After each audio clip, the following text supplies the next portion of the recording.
Hello, my name is John, and today we'll be reading Obnoxious Liberal Overreach on Guns Gives Us a Shot at Victory in November by Schlichter on Townhall, posted April 2nd, 2018.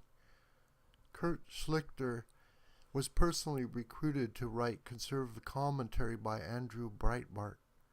He is a successful Los Angeles trial lawyer, a veteran with a master's in strategic studies from the United States Army War College, and a former stand-up comic. Let's start with the basic premise that the GO establishment is terrible, and as its defining characteristic, its cowardice is only overshadowed by its sheer incompetence.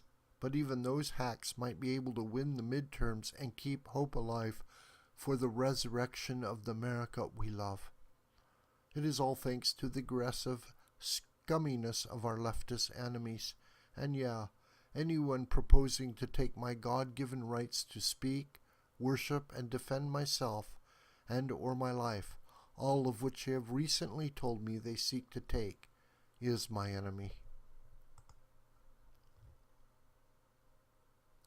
After the groveling cave that was the omnibus, many of us were completely demoralized and ready to toss in the towel. The Frito-Cons were delighted, the dream of a return to relevance and power seemingly within reach, once a people these rubes, hicks, and upstarts elected got booted out of office. The Democrats were giddy, but fortunately, the Democrat establishment is even dumber than the GOP establishment. They and their liberal media pals immediately decided to push the junior Red Guards to the forefront, and joined by an ancient and silly former Supreme Court justice, writing in the New York Times, demand that we give up our guns. We noticed, despite Chris Frito but not Cuomo's bizarre denial that anyone wanted to repeal the Second Amendment when people were saying they wanted to repeal the Second Amendment right to our faces. Oh boy, did we ever notice. And we also saw that these people were not just intent on leaving us disarmed. They wanted us silenced as well. They demanded we sit quietly as the junior commissars led the show trial against us, convicting us of having blood on our hands for things we didn't do. They freaked out that Kevin Williamson got a gig at the Atlantic, and they tried to drive Laura Ingraham off the air. But hey, I bet they totally respect our civil rights once we are disarmed, and they have a monopoly on force. Chet the Unicorn will totally take that bet.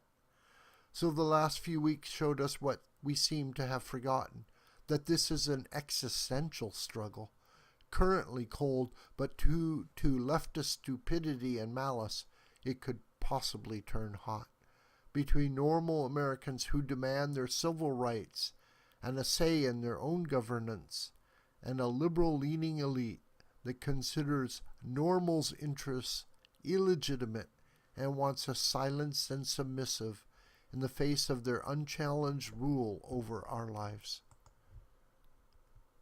Thanks for dropping the mask, you lib-fascist creeps. The future they want is Venezuela too. Welcome to serfdom. Now we normals are once again motivated to stop you from goose-stepping the United States down the road to tyranny.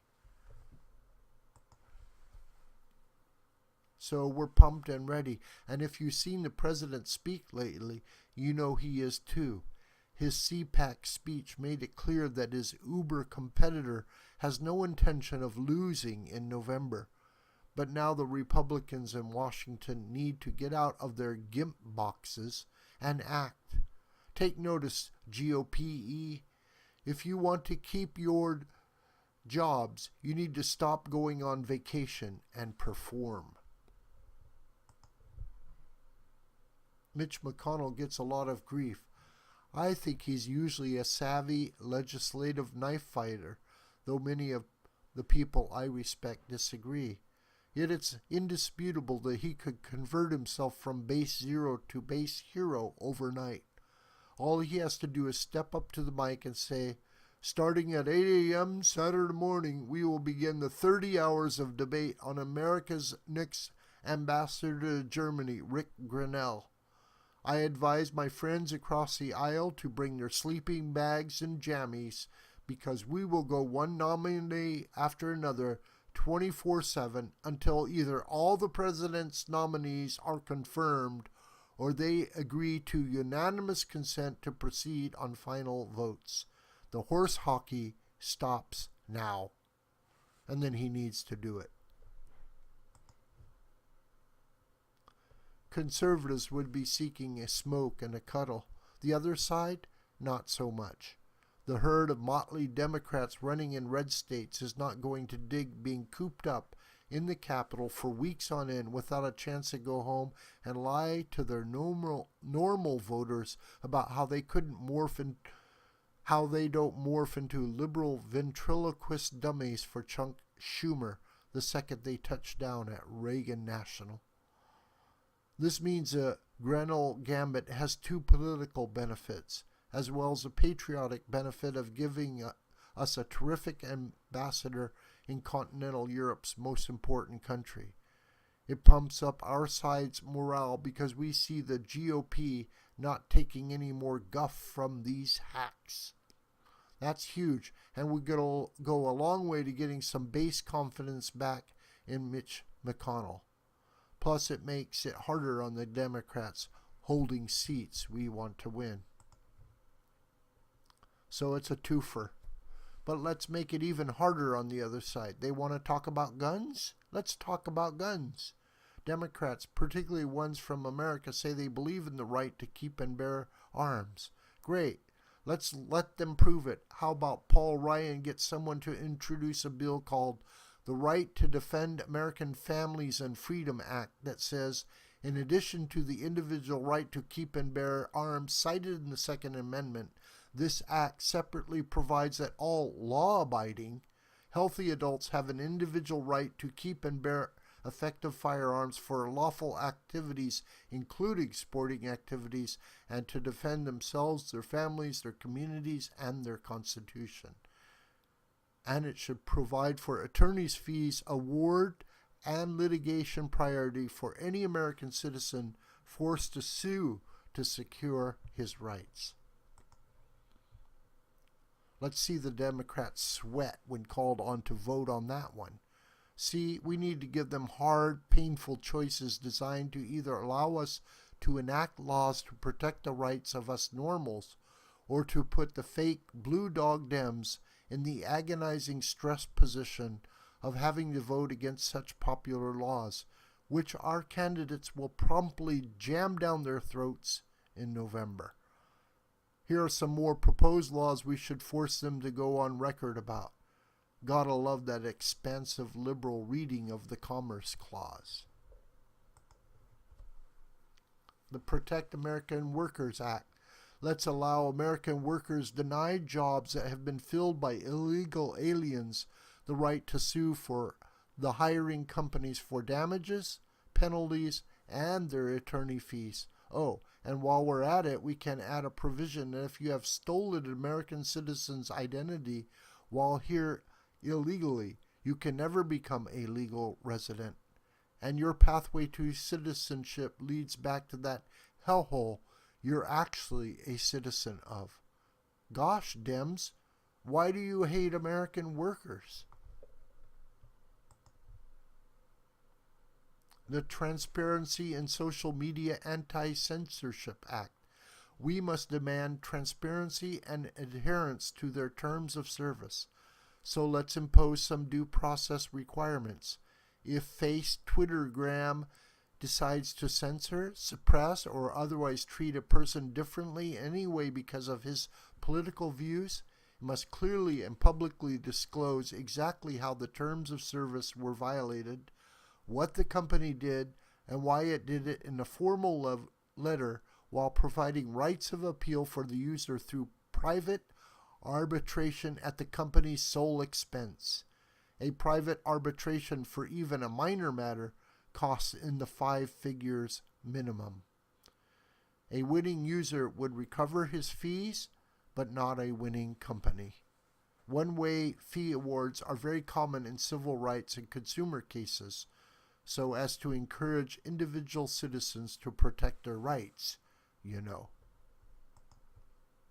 Oh, and the company must eliminate all retained data from the individual kicked off. That seems only fair that the tech company can't keep the data if the user can't keep his account. Identifying and scrubbing all the collected data would be a huge hassle and therefore disincentivize online fascism. And if the tech company fails to do any of this precisely as required by law or acts outside its term of service, then individuals can sue in court and be entitled to substantial penalties for violations, along with one-way attorney fees. You know, all those lawsuits under the Americans with Disability Act that resulted in urinals being hung on the wall at ankle level? That, but against social media censors. Gosh, Dems, why do you side with big tech companies against American citizens just trying to have their say? The Discrimination Against Citizens Exercising Their Constitutional Rights Act. Tired of big corporations, who are overwhelmingly not conservative but are in fact undeniably led by members of the liberal elite, using their power to trample our rights? Let's outlaw the current trend of companies like Citibank that seek to use their corporate power over society's infrastructure to limit normal Americans' exercise of their rights. Once again, let's turn the lawyers on them. A class action suit by 20-year-olds against Citibank for interfering with citizens' free exercise of Second Amendment rights by refusing to do business with entities lawfully selling young adults firearms? Count me in. I've been eyeing the new BMW 6 Series convertible. Gosh, Dems, why are you siding with big corporations against the little guy? We have the Congress. We can keep it if we push. If we lose it, the really, really ugly trend toward really, really bad things in the future will accelerate. If we lose a Congress next November, it won't be because we normals are unmotivated. It will be because the establishment brought a balloon animal to a gunfight. This video is a production of School of the White Crane. My name is John Brooker, and you could reach me through commentary on this video or through my Gmail listed here. Please share this video with family and friends and on social media. May God richly bless you.